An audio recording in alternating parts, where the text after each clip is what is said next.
Assalamualaikum, perkenalkan saya Ike binti Nur Fitria yang beralamat di Jalan Istana, Desa Mululor, Kecamatan Jambon, Kabupaten Ponorogo. Saya mahasiswi UPN Veteran Yogyakarta, jurusan Administrasi Bisnis yang sedang melaksanakan KKN di Desa Mululor, Jambon, Ponorogo. Kebetulan saya berada di kelompok K75.46AD dengan kegiatan pengembangan seni karawitan pada sosial media. Nah, ngomong-ngomong karawitan nih, kalian tahu gak sih apa itu dunia karawitan? Ayo, tahu gak? Yaudah, langsung aja ya kita simak baik-baik. Dimulai dari apa itu sejarah karawitan. Karawitan adalah salah satu bentuk budaya yang paling menonjol di Indonesia.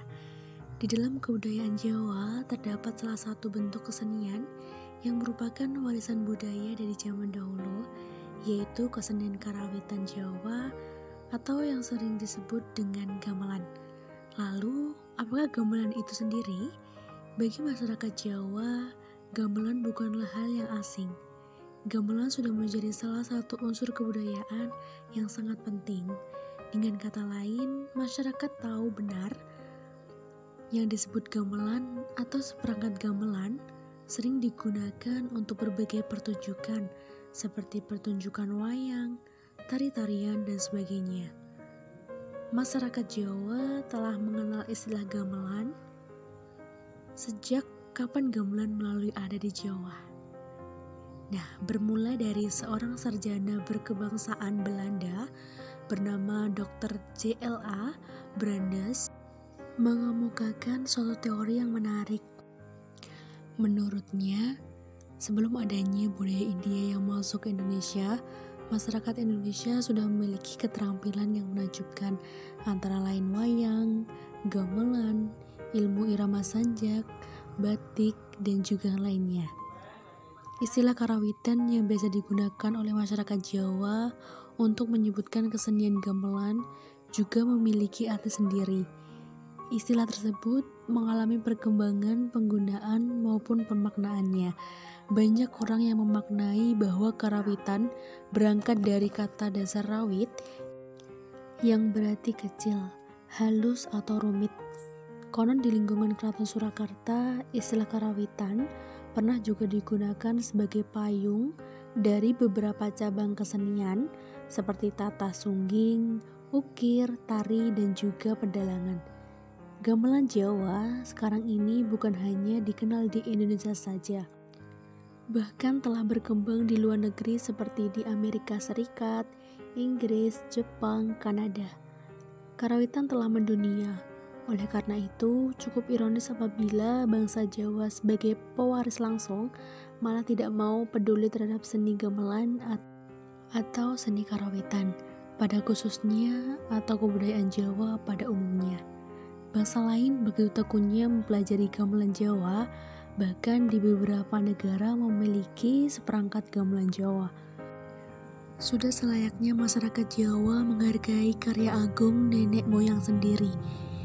Bukti tentang sejarah dan perkembangan gamelan yang ada di Indonesia dapat dibedakan menjadi 3 jenis, yaitu bukti dari prasasti, bukti dari relief yang ada di candi-candi, dan juga bukti dari kitab-kitab kuno yang ada di India.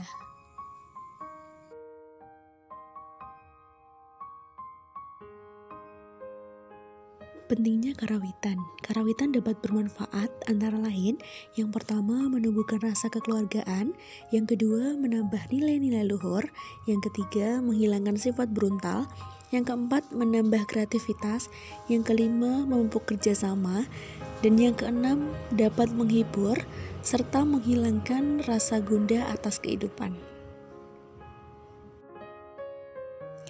Nah, lalu langkah apa sih yang bisa dilakukan untuk melestarikan dan mengembangkan budaya karawitan?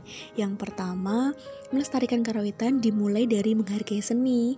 Dengan kita menghargai seni, khususnya karawitan, maka kita akan membuka dengan lapang hati kita untuk mempelajarinya lebih dalam. Nah, yang kedua itu belajar memainkannya. Dengan kita bisa memainkan karawitan, maka kita telah berusaha melestarikan karawitan dalam skala kecil dan menjadi batu loncatan untuk tahap mengembangkan karawitan. Langkah ketiga, setelah itu kita mengajarkan kepada sesama, teman, keluarga, dan saudara kita. Dengan itu sekaligus kita menyadari dan menyebarkan budaya karawitan. Langkah yang keempat, dengan cara penanaman kebiasaan dalam kegiatan belajar mengajar di tiap sekolahan yang ada di Indonesia. Langkah yang kelima, dengan membuat tulisan ataupun pencerdasan dengan cara lain akan pentingnya melestarikan karawitan melalui sosial media dan lain-lainnya agar semangat mempelajarinya dapat tertularkan kepada semua orang. Jenis karawitan Jawa ada 3. Yang pertama karawitan sekar, yang kedua karawitan gending, yang ketiga karawitan sekar gending. Jadi untuk karawitan sekar ini lebih mengutamakan pada vokal dalam penyajiannya. Pada jenis ini suara vokal dikhususkan untuk menimbulkan rasa seni yang sangat dikaitkan dengan indera pendengar. Dan untuk karawitan gending sendiri lebih mengutamakan instrumen dari alat musik gamelan dalam penyajiannya. Alat musik yang dimaksud termasuk gong, gender, saron, demung, rebab, dan lainnya. Yang ketiga, karawitan sekar gending. Seperti namanya, jenis ini memadukan unsur vokal dan instrumen alat musik sekar gending yang merupakan suatu kesatuan yang utuh yang menghasilkan pemain vokal dan musik dengan unsur keindahan atau estetika. Wah, seru ya teman-teman, kita bisa mengenal tentang dunia karawitan seperti sejarahnya, jenis karawitan, manfaat karawitan, serta langkah-langkah untuk melestarikan dan juga mengembangkan karawitan. Nah, dengan begitu kita bisa belajar bareng-bareng nih bahwa kebudayaan wajib dilestarikan dan dikembangkan. Dan kita sebagai generasi muda, harapan bangsa, wajib hukumnya untuk melestarikan budaya. Betul nggak? Betul dong. Saya Ika binti Nur Fitria, minta maaf yang sebesar-besarnya apabila ada kata-kata yang kurang berkenan. Mohon maaf. Salam budaya, saling jaga. Wassalamualaikum warahmatullahi wabarakatuh. Semoga bermanfaat ya.